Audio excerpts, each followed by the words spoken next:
With the car വ്രൂം വ്രൂം. അല്ലെ കുട്ടി ഇപ്പോൾ ഒരു ആപ്പിൾ കഴിക്കുകയാണെങ്കിൽ ഈറ്റിംഗ് ആപ്പിൾ യമ്മി. അമ്മ ബാഗ് ഓപ്പൺ ചെയ്യുവാണേ, അമ്മ ബാഗിൽ സ്നാക്സ് ബോക്സ് വെച്ചു.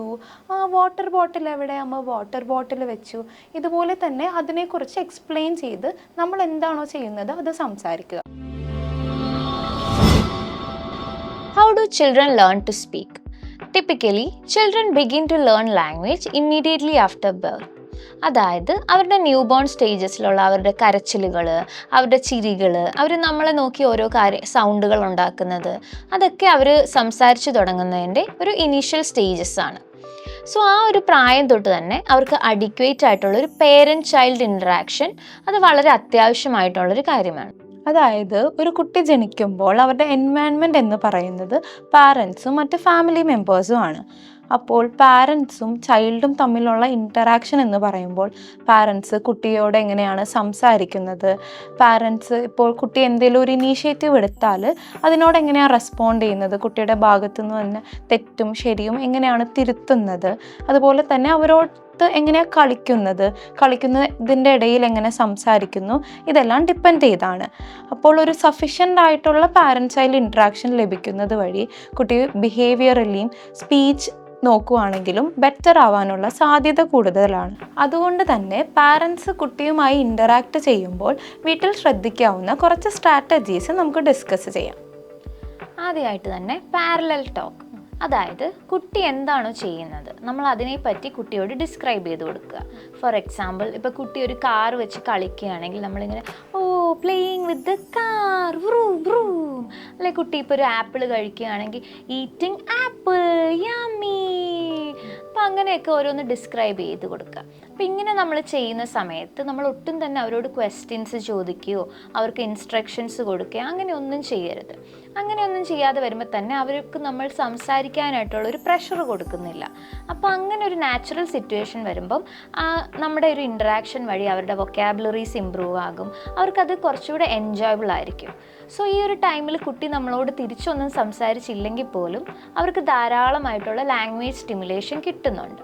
അതുകൊണ്ട് തന്നെ നമ്മൾ ഡെയിലി ലൈഫിൽ ഇപ്പം കുട്ടിയുടെ meal time, bath time, play time, അങ്ങനെ എല്ലാ സിറ്റുവേഷൻസിലും നമ്മൾ പാരലൽ ടോക്ക് ട്രൈ ചെയ്യാൻ ശ്രമിക്കണം. ഓക്കെ. അതുപോലെ തന്നെ വേറൊരു സ്ട്രാറ്റജിയാണ് സെൽഫ് ടോക്ക്. പേര് പോലെ തന്നെ നമ്മൾ എന്താണോ ചെയ്യുന്നത് അതിനെക്കുറിച്ച് സംസാരിക്കുമ്പോൾ നല്ല ശബ്ദമുയർത്തി കുട്ടിയുടെ ശ്രദ്ധ കിട്ടുന്ന രീതിയിൽ സംസാരിക്കുക. എക്സാമ്പിൾ പറയുകയാണെങ്കിൽ നമ്മളിപ്പോൾ കുട്ടി സ്കൂളിൽ പോകുമ്പോൾ കുട്ടിയുടെ സ്കൂൾ ബാഗ് പാക്ക് ചെയ്യുകയാണ്. അപ്പോൾ നമുക്ക് ചെയ്യാവുന്ന ഒരു കാര്യമാണ്, അമ്മ ബാഗ് ഓപ്പൺ ചെയ്യുവാണേ, അമ്മ ബാഗിൽ സ്നാക്സ് ബോക്സ് വെച്ചു. വാട്ടർ ബോട്ടിൽ എവിടെ, അമ്മ വാട്ടർ ബോട്ടിൽ വെച്ചു. ഇതുപോലെ തന്നെ അതിനെക്കുറിച്ച് എക്സ്പ്ലെയിൻ ചെയ്ത് നമ്മൾ എന്താണോ ചെയ്യുന്നത് അത് സംസാരിക്കുക. ഇങ്ങനെ ചെയ്യുന്ന സാഹചര്യത്തിൽ കുട്ടിയോട് ശ്രദ്ധിക്കുക, ഇവിടെ നോക്കുക, അങ്ങനെയുള്ള വാക്കുകൾ ഒഴിവാക്കുക. നമ്മുടെ ടോണും നമ്മുടെ എക്സ്പ്രഷൻ എല്ലാം മോഡിഫൈ ചെയ്ത് കുട്ടി നമ്മളോട് ഒരു ഇൻട്രസ്റ്റിംഗ് ആയിട്ടുള്ള രീതിയിൽ നമ്മൾ സംസാരിക്കുക.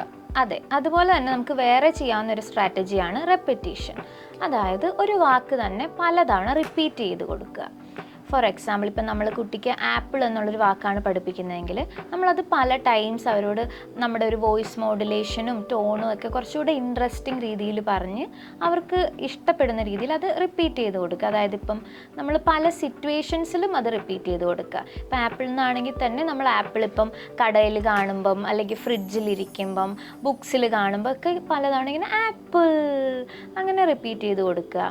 അങ്ങനെ വൺ വേർഡ് റിപ്പീറ്റേഷൻസ് ആവുന്ന കുട്ടിക്ക് നമ്മൾ പതുക്കെ 2 വേർഡായിട്ട് റിപ്പീറ്റ് ചെയ്ത് കൊടുക്കുക. ഇപ്പോൾ ആപ്പിൾ എന്ന സിംഗിൾ വേർഡിൽ പറയുന്ന ഒരു കുട്ടിയാണെങ്കിൽ നമുക്കത് 2 വേർഡ് ഫ്രേസസ് ആക്കാം. കട്ട് ആപ്പിൾ, ഈറ്റ് ആപ്പിൾ, അങ്ങനെ 2 വേർഡ്സ് ആയിട്ട് കമ്പൈൻ ചെയ്തും പറഞ്ഞു കൊടുക്കാം.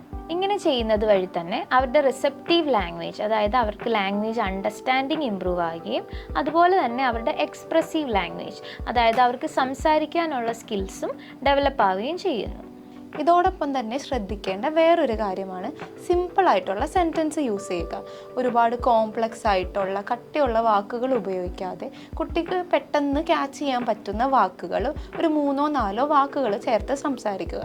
ഇങ്ങനെ സംസാരിക്കുമ്പോൾ ആ വാക്കുകൾ നല്ലോണം സ്ട്രെസ് ചെയ്ത് നല്ല എക്സ്പ്രഷൻ കൊടുത്ത് കുറച്ച് ലൗഡാക്കി സ്ലോ ആക്കി പറയാൻ ശ്രദ്ധിക്കുക. എക്സാമ്പിൾ, ഇപ്പോൾ വീട്ടിൽ അമ്മയും അച്ഛനും കുട്ടിയുടെ ബോൾ പാസ് ചെയ്ത് കളിക്കുവാണെന്ന് വിചാരിക്കുക. അപ്പോൾ ആ ടൈമിൽ അമ്മയ്ക്ക് പറയാൻ പറ്റുന്ന കാര്യമാണ്, അമ്മ ത്രോയിങ് ബോൾ. ഇനി അച്ഛ ക്യാച്ച് ചെയ്യുവാണേ ബോൾ, അച്ഛ ക്യാച്ച് ദി ബോൾ. അതുപോലെ തന്നെ ആ ബോൾ എന്നുള്ള വേർഡ് സ്ട്രെസ് ചെയ്യുക, ക്യാച്ച് എന്നുള്ള വേർഡ് സ്ട്രെസ് ചെയ്യുക. ഇതുപോലെ തന്നെ ബാക്കി ആക്ടിവിറ്റീസിലും അങ്ങനെ സിമ്പിളായിട്ടുള്ള സെൻറ്റൻസ് യൂസ് ചെയ്യുക. ഇതുവഴി കുട്ടികൾക്ക് ആ കാര്യം കുറച്ചുകൂടെ മനസ്സിലാക്കാനും പിന്നെ കുട്ടിയുടെ വൊക്കാബുലറി എക്സ്പാൻഡ് ചെയ്യാനും ആ വേർഡ് പെട്ടെന്ന് പഠിക്കാനും വേറെ സാഹചര്യങ്ങളിൽ ഉപയോഗിക്കാനും സാധിക്കുന്നതാണ്. സോ ഇനി നെക്സ്റ്റ് ടൈം നിങ്ങൾ കുട്ടികളുമായിട്ട് ഇൻട്രാക്ട് ചെയ്യുമ്പോൾ ഈ പറഞ്ഞ സ്ട്രാറ്റജീസ് ഒക്കെ ഫോളോ ചെയ്യാൻ ശ്രദ്ധിക്കുക. Always remember to slow down, stress the keywords, repeat the words and use simple sentences. Let's make it fun and engaging.